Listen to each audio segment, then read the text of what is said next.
I'm Isaiah. My pronouns are he, him, his. I'm a light-skinned Black man.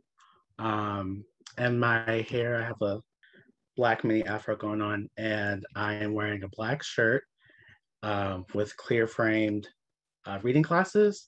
And my background is of my gray, massive yet messy bookshelf. And I'll be reading from my flash fiction piece titled We Are the Church Kids.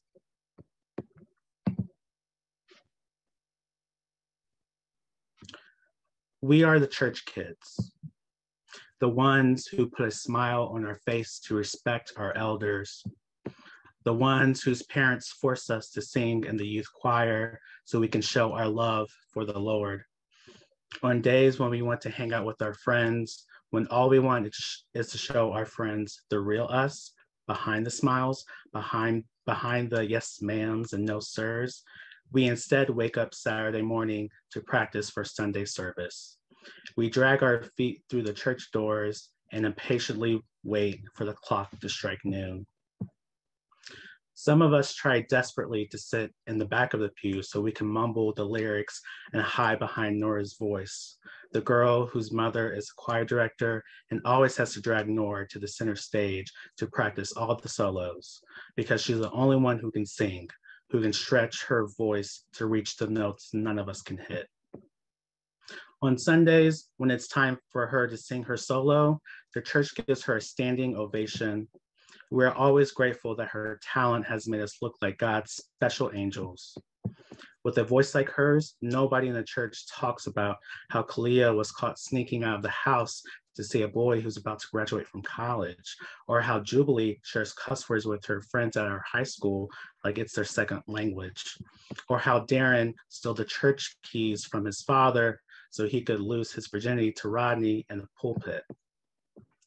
When we finish, the congregation gives us hallelujahs and waves their tithing envelopes like we have the power to strike the Holy Ghost inside them. Even the mothers, whose prestige in the church intimidates us, who wear their old age like jewelry on skin and aren't afraid to correct the adults who slouch their bodies or rest their eyes during church service, even they rise up from their seats to clap their hands and stomp their feet just like the rest of the congregation.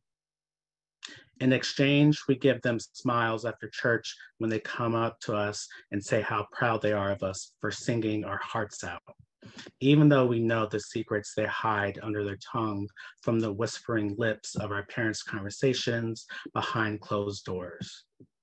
But we never tell them about the things our parents accidentally passed down to us, like how Miss Anita noticed the First Lady's Bible placed in the garbage can when she visited her and the pastor at their home, or how Mr. Richard used some of the tithing money to pay off a portion of his son's tuition, or even how Miss Lisa's daughter, Tasha, stepped into the role of a dominatrix to put herself through law school.